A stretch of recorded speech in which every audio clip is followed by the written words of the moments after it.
affected by events somewhere in the world is the right thing to do. This is a change in terms of doing business. I mean, if we have an event like Fukushima, it is reported about throughout the whole world.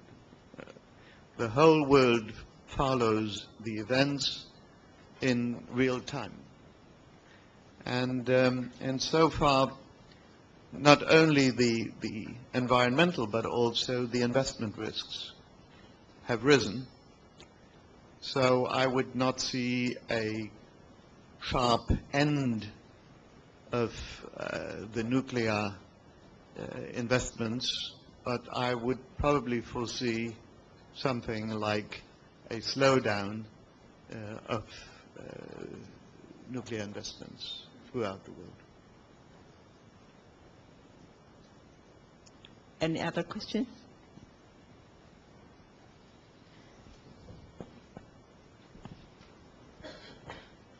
Dr. Miro, my name is Tony Chen. I'm ebrd 10 team members serving in Croatia. We have done a good job at this, I think. But while we're working there and try to make out a better situation for the manufacturer in that country, but we found, because of the economic crisis, this country, Croatia, has a problem of 18% unemployment rate. So the products we have made in the past years are facing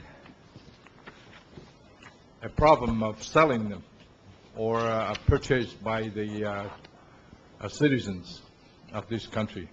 So does European Bank plan to do anything to help this country to enforce their, or to help their buying power increase so that the products can be distributed well in the market? Thank you. Well, for the non-Europeans here in this whole, it is probably useful to say that Croatia is a country currently situated at the border of the European Union, trying to get EU membership. And it is quite close to get it. And probably the most useful thing we can do is trying to support the country in shaping its economic structures to get the membership of the European Union. This is not the answer to all questions. As we know, we have even some countries within the European Union, like for instance Spain, with an unemployment rate of 20%. But probably for Croatia, which used to be part of Yugoslavia, having access to a big market like the one of the European Union and more transforming itself to a part of this single market is the best incentive and the best road to growth and also to improving employment in the country. So I would think that apart from the concrete investments we do support in Croatia, the most important feature, the most important contribution these days is helping the country on its road to membership of the European Union. Other questions? Yes.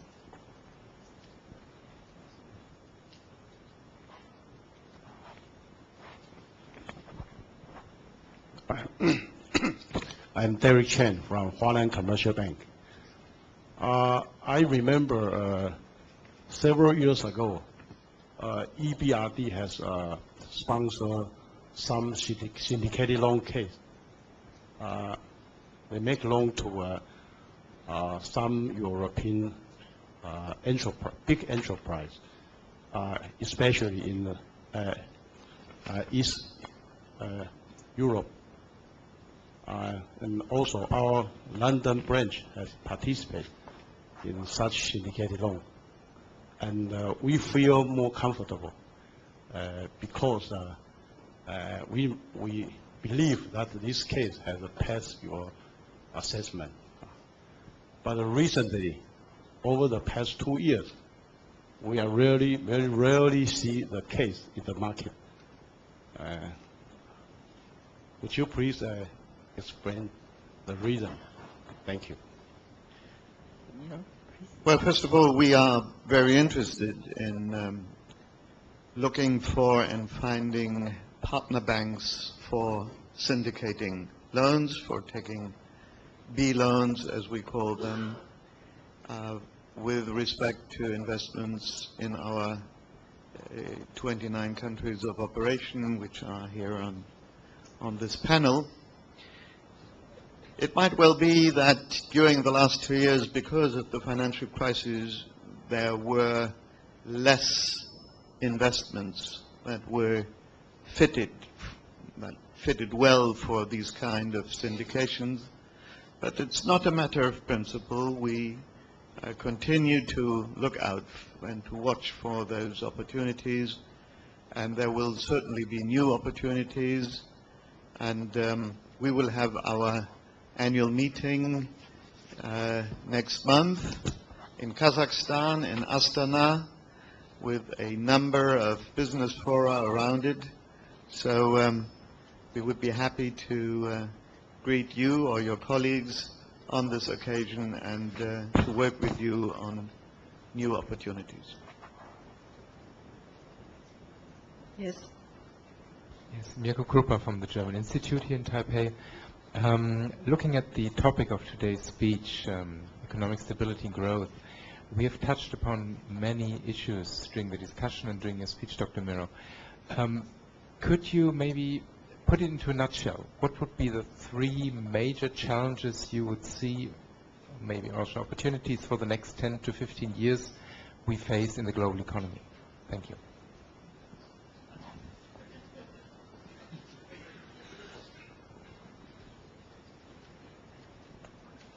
Well, I think if I would have to name 3, I would probably start with climate change and energy efficiency. I think this is a huge global challenge, and we will need all our creativity and a huge amount of capital expenditures to address it.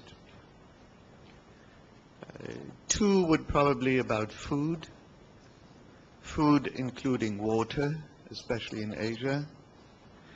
We will have to feed a 9 billion mankind as of the mid of this century, and we are probably relatively far away of doing so with healthy and at the same time affordable food. And 3rd would be to try to reverse the detachment of the financial sector from the real economy. I think we need to work on making again the financial sector being the servant of the needs of the real economy, and try to contain these huge markets. Take just the derivative markets, which now is 10-fold world GDP, and by this entails huge risks. So if you would ask me for putting it into a nutshell, I would say climate, food, and a sound regulation of the financial sector. Dr. Mino say the 3 major problems or challenge in the future is the climate change, food, and financial regulation, good financial regulation. Other questions?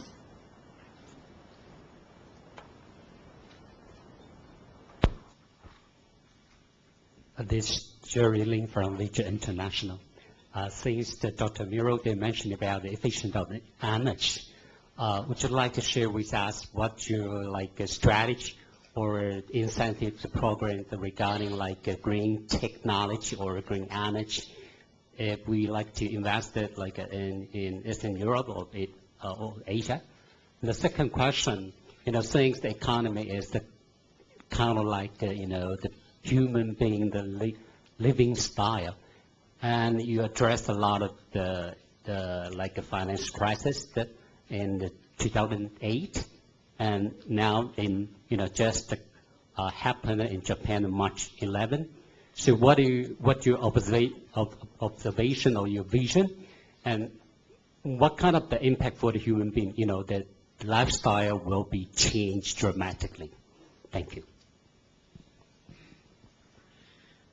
Well, with regard to your first question, it is a global challenge, but probably the answers have to be regional and local ones. In many countries, solar energy is important. In many other countries, wind can be very helpful. Biomass is, in a third group of countries, important. We need smart grids for renewable energy. Insulation of houses is something which in many of our countries of operation is still very insufficient and not solved in a satisfying way. With regard to power generation, apart from the renewables, probably gas for a foreseeable future is preferable to oil in many respects. So what I wanted to say is probably you need to look at appropriate strategies on individual levels and cannot just have a global recipe in terms of a one-size-fits-all. With regard to the change in lifestyle and behavior, this is certainly foremost a question to people in the advanced economies, as we cannot expect people in mainland China or in India to just refrain from all the nice things other people enjoy. On the other hand, my feeling is that people from young generation do look at things differently. For instance, in the part of the world I'm coming from, for the first time since 50, 60 years, there is a shift how young people look at individual cars. When I was a young man, the first money one earned was to buy a car. Now more and more people look at different models. Car sharing, taking the tubes, the bicycles have a kind of revival in Europe. So people to some degree already change their behavior, and we probably need more of it. And I think the way of looking at it is to do it so that people still feel it to be pleasant and not as a kind of authoritarian recipe, you must not do this and you must not do that. But if one can incentivize people to look for alternatives, if the private sector provides for efficient alternatives, like, for instance, car sharing, mobility concepts, then I think we will be able to also cope with scarcities. Okay, we are running out of time. If there are no further questions, I think okay. Last question. Dennis Engport from The Banker in Taiwan. Following up on your comment, the matter perhaps is not only a matter for individuals changing their life standards and patterns, but also particularly enterprises. And perhaps you can talk a little bit about that. Also, I think in terms of energy, you mentioned the supply side, but perhaps didn't talk very much about the demand in terms of increasing energy efficiency in terms of final demand and that sort of thing. The other aspect of balance is, it's a little bit scattered, but the one major imbalance that we have in the regional economy is, and that ties, I think, to the question of imbalance between finance and manufacturing, is the huge amount of manufacturing that is now taking place in the PRC. And in a sense, because of the perhaps state-backed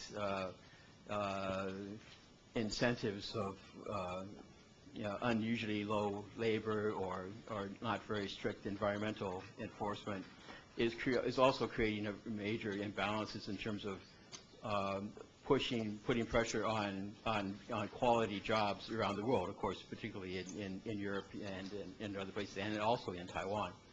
And how do we go about addressing that type of global imbalance? And as you mentioned, the question of getting finance back into becoming the servant of industry, but precisely as you mentioned, the derivatives markets are 10 times the GDP. Doing that is going to entail a huge degree of restructuring of consumer demand and many other things besides simply boosting financial regulation. So perhaps this is not such an easy thing to do. No, I think nobody would pretend that it is easy to do. Well, first of all, I don't think that the answer can simply be that the advanced countries would reduce their manufacturing capacities. We have seen that those advanced countries that have chosen to just and solely look at their service sector have also faced quite some risks with it. I think a certain share of modern manufacturing makes sense. Of course, you have a fine line to walk there. If you, for instance, increase electricity prices, then for, let's say, aluminium or copper or steel producers, you would make it quite difficult. So you have to balance things, and of course you have to incentivize also the corporate sector to reduce its energy intensity, which is something which, if you have reliable and staged approaches, I think can work quite well. With regard to the second problem, of course, one would wish to have even more global governance than we have. G20 is probably a very early stage of kind of global governance. It will take quite a while. We see how difficult it is even within Europe to have governance structures that go beyond national boundaries.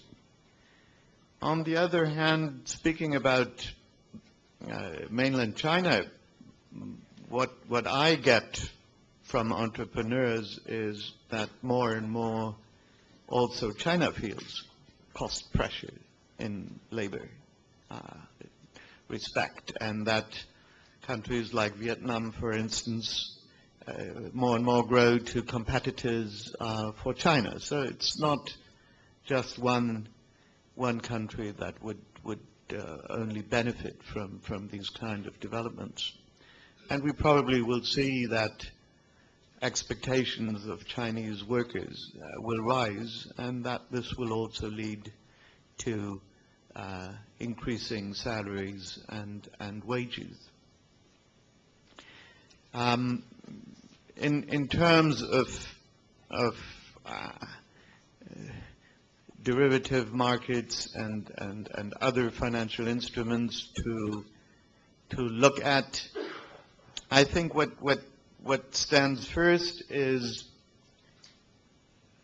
a strong will of the international community to address these problems. And I remember very well when I was a deputy finance minister of Germany and we had the G8 chair in 2006, this will was not in place. There were countries, even among the G8, who said, well, this German demand for stricter regulation is wrong and it just impedes growth. So I think if there's more of a common will that we should do so, then step by step it is possible, even though I admit it is difficult.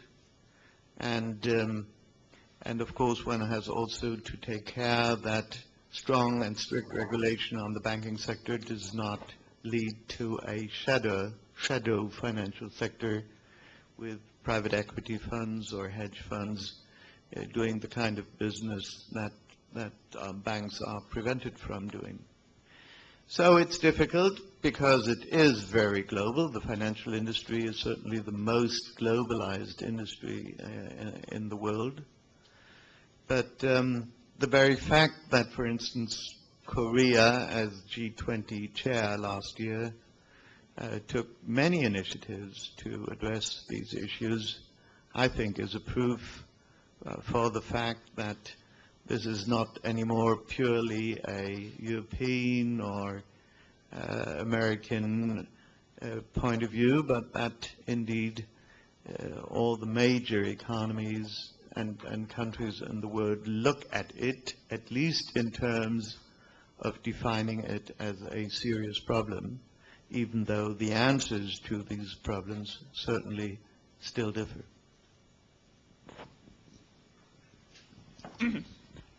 Thank you.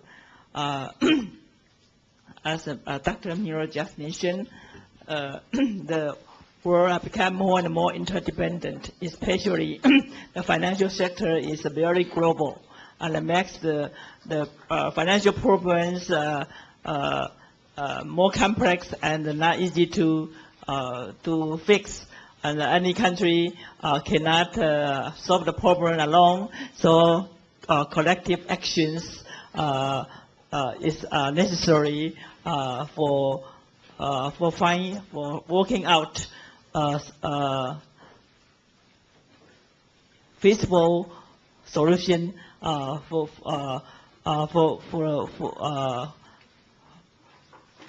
the problem. So we can see in the future many kind of efforts of group action will be seen, and we hope that we can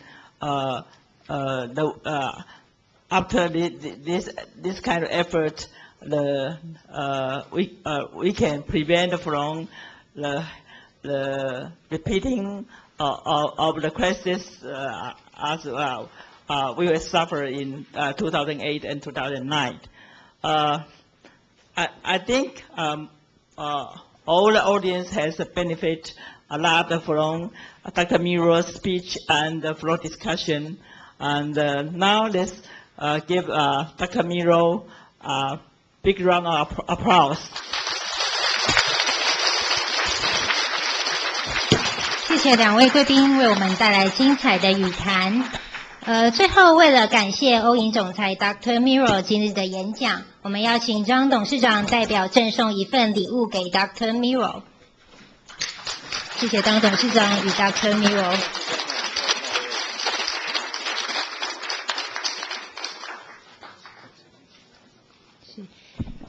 现在请秘书长上台跟两位贵宾一起合影留念。Please remain on the stage.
各位来宾，今天的活动即将到此告一个段落，谢谢您全程的参与，也欢迎您将资料中的问卷。